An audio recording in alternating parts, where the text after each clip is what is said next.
course, there's the president's unconstitutional and undeclared war of choice in Libya. Libya posed no threat to the United States and yet bombs away. Morals and the Constitution be damned. But the president just can't get enough of misleading America. Both he and his Secretary of Defense, Robert Gates, have been adamant that no Americans are on the ground in Libya. Take a listen. I said that America's role would be limited and that we would not put ground troops into Libya. But news outlets across the globe, including the New York Times and Fox News, have discovered that Americans have been on the ground in Libya for weeks. Here now on the Fed and Libya and lies the government tells us are two of Congress's most principal members, Texas Republican Congressman Ron Paul and Ohio Democratic Congressman Dennis Kucinich. Congressman Paul, Congressman Kucinich, welcome here. Let me encourage each of you to jump in on this so we can have a conversation amongst the three of us. But to Congressman Kucinich first, why are we dropping bombs on Libya? Is it oil? Is it military adventurism? Is it part of some grand scheme? Is it George Bush's third term? Why do you think we're there?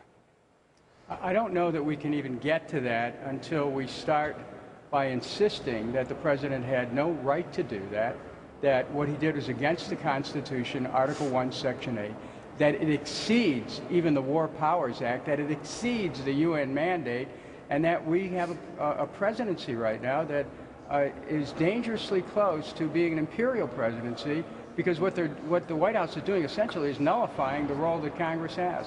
What is the Congress going to do about this, Congressman Paul? I mean, is there anger? Is there angst there that he went to a bunch of Arab dictators called the Arab League, that he went to a bunch of NATO ministers in Belgium and a bunch of one-worlders on the Upper East Side of New York City called the UN Security Council, but never went to the Congress?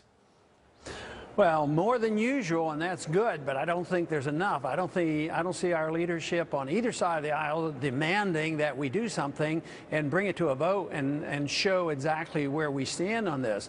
So I'm afraid we'll slip into another war again, and that's very unfortunate for us.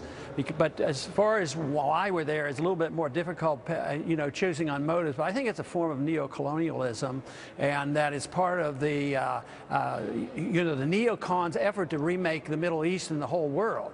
You ask about troops in Libya, and they fib or lie about that, whether the troops are, oh, the CIA, they're not troops, and yet they're the ones who launched the bombs and the missiles.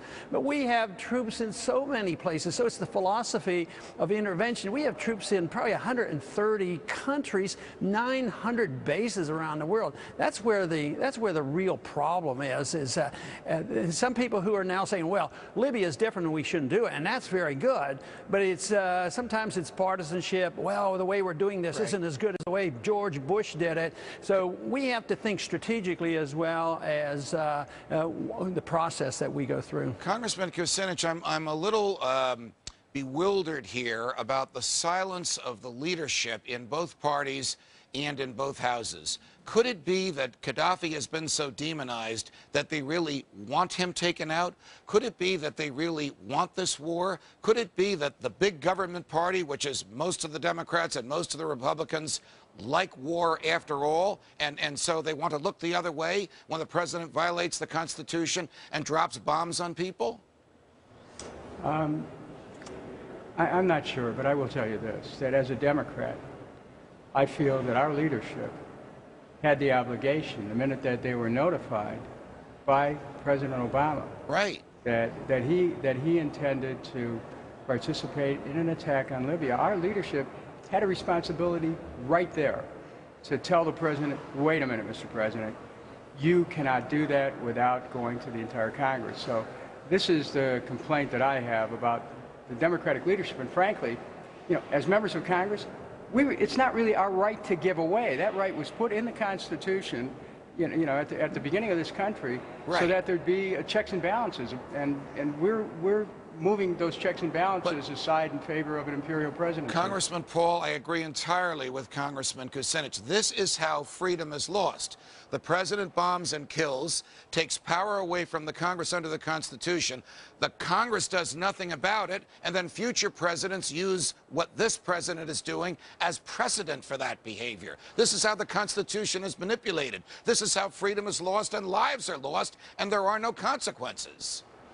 Yeah, and it's been going on for a long time. It's probably the most amazing things. The founders would be dumbfounded as to how easily the Congress gives up its responsibilities and prerogatives, and yet we continue to do it. And too many, it isn't sort of a complacency and a lack of an effort, but sometimes it's positive. Members of Congress and leadership have wanted to give these responsibilities because they believe in the strong executive. So we, in many ways, have given up on the belief of limited government and smaller government and regional government, and we have gone toward the empire and a strong executive branch, and that is very, very discouraging. And unless we break through on this, we're in big trouble. And the only place that Dennis and I have talked about is we do get a lot of encouragement from our young people. We're holding out for a little bit of optimism. Right. Switching. I want to add one thing here. Go ahead. You know, what Congressman Paul says about the reach for empire is absolutely right. But what we have to keep in mind is an empire is a big ticket item, and it's really beyond our ability to pay for it. Absolutely.